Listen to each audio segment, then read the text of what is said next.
vloggen. Jeg har tenkt på det her veldig lenge. En gang i tiden så døde norsk YouTube. Alle bare forsvant. Over på TikTok og nå på Snapchat. Så ja, da tar jeg på meg oppgaven og bringe tilbake norsk YouTube. Det jeg tenkte var å henge med meg selv i dag, i kveld, på den fine fredagskvelden vi har.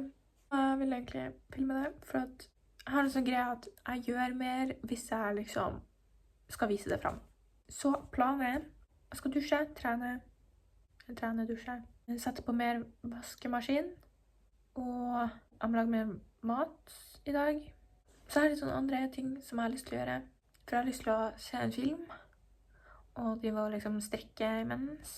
Så jeg har lyst til å lese bok, fordi jeg skal plukke opp en ny bok i morgen. Men jeg har liksom så vidt startet på denne boka.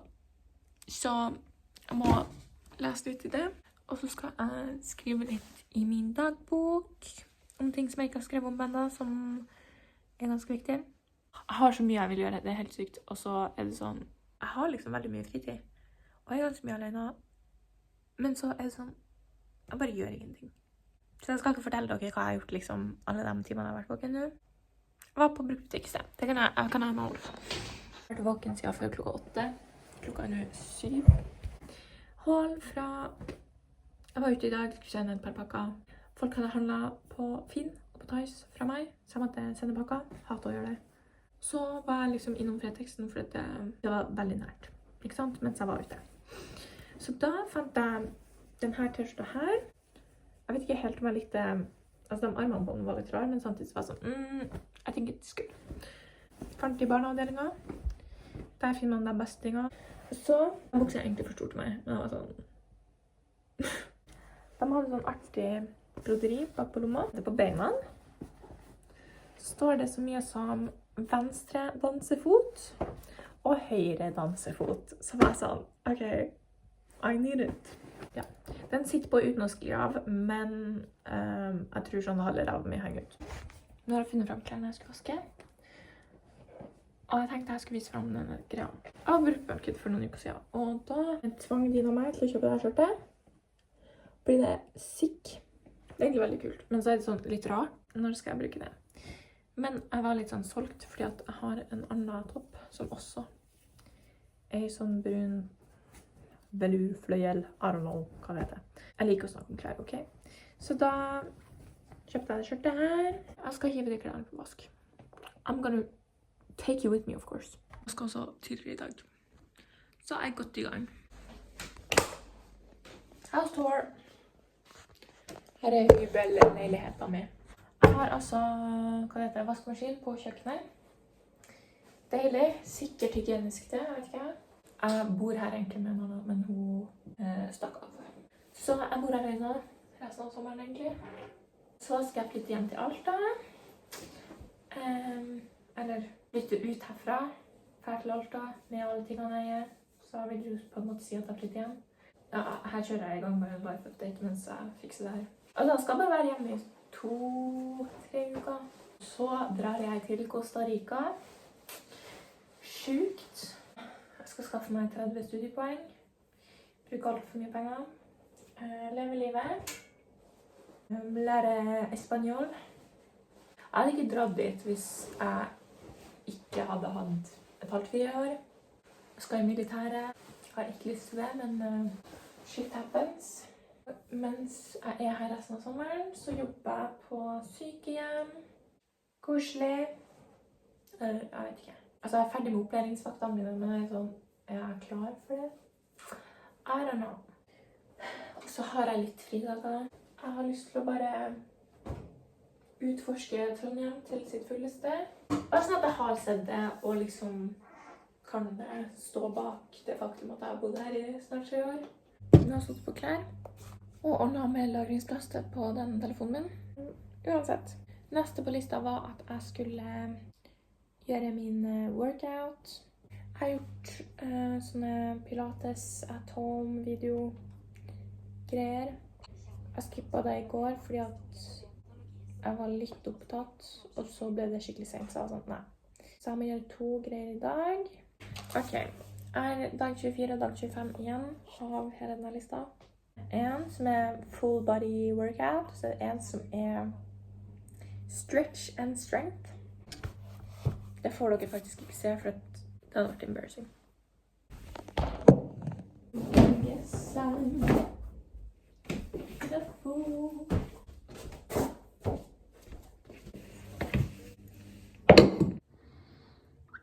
Okay, today's dinner resten av frysen. Det løk, paprika, squash, linser, tomat, curry paste. Så det sånn coconut milk. Nå sa noen at vi har fått eksamenskarakterene, så jeg skal bare forsikre meg om at det en 6-er. While I eat my dinner. Du vil leve med. Jeg hadde nesten forventet det. Jeg fikk 4 på begge. Men det ødelegger vitnemålet mitt. Åh! Jeg må nesten lese den teksten min på nytt, for jeg vet ikke hva jeg skrev en gang. Jeg vet at det sikkert ikke bra. Jeg fikk ikke akkurat 6-er. Manifesteringen min funket ikke. Nå kommer mamma til å være sånn, du skulle suttet der lenger. På hovedmål så gikk jeg over en time tidligere. Jeg var sånn, nei. Can't do this anymore. Og så gikk jeg. Var det dumt? Kanskje.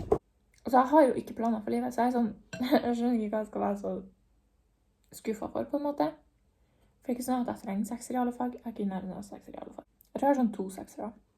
Jeg har liksom ingen sånne ambisjoner. Og det er derfor jeg liksom egentlig ikke har brydd meg så alt for mye. Men jeg har aldri klart å liksom ikke gidde å prøve å gjøre det bra på skolen. Bare sånn i tilfelle at jeg trengte det. Og nå vet jeg ikke hva jeg vil. Det er ikke sånn at jeg skal få en jobb og så bli der til jeg er pensjonist og så litt lenger. For mitt liv så er ikke det rett på en måte. La oss si at jeg skulle utdanne meg til å bli lege, som er sånn kjempelang utdanning, tror jeg. Er det det? Jeg føler det er det. Jeg har ikke fagene eller karakterene til å komme inn, men sånn, jeg kunne ikke utdanne meg til lege og så bare blitt i den jobben til jeg dør. Jeg hadde sikkert gått lei etter sånn noen år og vært sånn, nei. Jeg skal se en dokumentar. Jeg har lest bare 2 av bøkene hans, men de var sånn life-changing. Hvis noen bryr seg, så var det Thomas Espedal. Og bøkene Gå eller kunsten å leve et vilt og poetisk liv, og Elsken. Og så nå må jeg lære om livet hans, for jeg vet liksom ikke. Når jeg leser bøkene hans, så er jeg sånn, han er en interessant person. Selv om jeg ikke vet om han skriver liksom om seg selv eller ikke.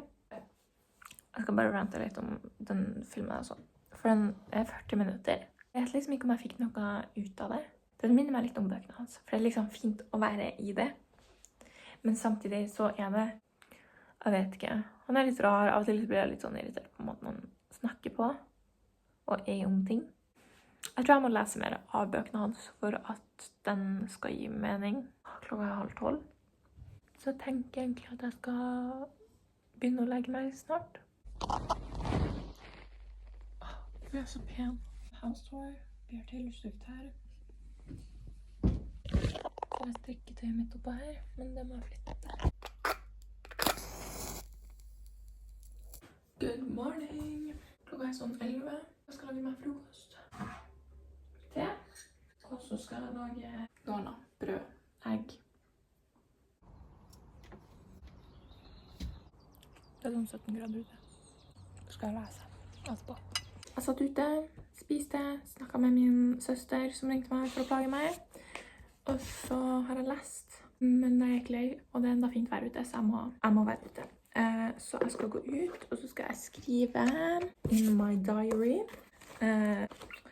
She's insane, ok? Jeg holder på med et refleksjonsnotat om kjærlighet, som jeg skrev på iPaden min en natt, hvor jeg fikk en åpenbaring. Skal jeg da sette meg ut og fylle det her inn i den. Ok. Nå gikk sola bak skyen. Jeg har fått skrevet ferdig. Jeg har skiftet. Her er det skjortet truftet med toppen av de skapet fra før, som bare matcher perfekt. Egentlig så skulle jeg sprunget ned til bussen akkurat nå, men det har jeg ikke tid til. Jeg skal bare sånn kjapt slenge på litt grann make-up, sånn at det ser ut som at jeg faktisk skal noe. Og det er en grunn til at jeg begynte. Den er ødelagt. Typisk. Oi. Det ser bare fæl ut. Ok. Ready.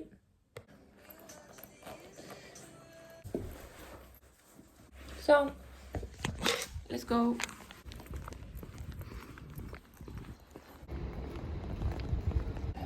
Ok. Jeg kom hjem. Let's do a haul.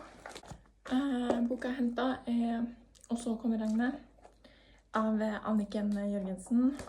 Den er veldig kort, men det er sånn, jeg vil lese ferdig den boka jeg holder på med før jeg leser den her, så den her bare sikkert tar noen timer. Mat. Frosne jordbær. Nudler. Kefir. Jeg tenkte å bake brød. Bananer. Oi, klarte å mose burgerbrødene mine. Jeg tenkte å spise det til middag. Jeg stakk hold på melposen min, men rugmel. Tampons. Jeg kastet menskoppen min, og så har ikke jeg kjøpt. Moreller. Potetgull, fordi det kostet 15 kroner. Jeg vet ikke når jeg skal lage meg brød, for jeg er sånn... Mamma sendte meg en melding og var sånn, jeg kommer kanskje i morgen, i stedet for mandag etter jeg har vært på jobb. Egentlig så gjør det ingenting, jeg bryr meg ikke. Hun skal bo her, så hun trenger mat. Jeg har 4 brødskiver igjen. Og da er det sånn, skal jeg bake brød? Jeg kan ikke bake brød, så det er jo det som er liksom enda mer morsomt med det. Nå har jeg liksom en del spørsmål til meg selv. For jeg trenger i dag, nå, så må jeg ha brød eller rundstykker. Når jeg kjøper ting utenfor en oppskrift. Og jeg sånn, kefir, det går an å ha i brød. Hvetmel og rugmel går an å ha i brød. Så har jeg frø til å ha på, og så har jeg tørrgjær. Nå holder jeg på å varme opp en halv liter med kefir. Jeg har en bolle med havregryn, frø. Her er rugmel. Jeg fant liksom en oppskrift, og det eneste som er feil er at jeg har tørrgjær og ikke ferskgjær. Men det er sånn, jeg gjør samme grad. Her er rundstykkene mine. God og varm. Det er det, liksom. Jeg vet liksom ikke hva mer jeg skal gjøre i dag. Jeg tror jeg dropper å vaske klær i dag. Jeg kan gjøre det i morgen. Jobb og sånn kan jeg se på i morgen. Jobb og den skolegreia. Men nå er jeg sånn, jeg trenger å bare slappe av. This video needs to be edited, ikke sant? Jeg hørte akkurat på en podcast mens jeg spiste. Det var Emma Chamberlain og faren som snakket om det å være kreativ og masse YouTube-relatert. Jeg får liksom sånn nostalgi til sånn alt sånn YouTube-greier som jeg levde for. Jeg har alltid likt å snakke til meg selv og lage videoer av meg selv. Jeg har jo postet på YouTube av og på. I 4. klasse så lagde jeg egentlig mest for meg selv, bare liksom å ha på kamerarullen min. Og så 5., 6., 7. tror jeg liksom drev og postet på internett. Så flaut egentlig. 8. klasse, tror jeg, i fjor. Det sier jo litt. Men så har jeg også lyst til å bare liksom lage alt mulig annet også. Altså sy og strikke, hekle, tegne og male. Nå har jeg laget mat, og det var kjempegøy. Jeg har lyst til å springe en tur. Jeg er litt en sånn pågående livskrise, som er sånn om at jeg ikke lever nok. Men jeg vet jo at jeg gjør det, og jeg vet liksom heller ikke kravene til at jeg ikke skal føle det. Bortsett fra at jeg må skaffe meg kjæreste. Eller bare ha drama i kjærlighetslivet mitt. Men jeg har ikke lyst, behov, overskudd til det.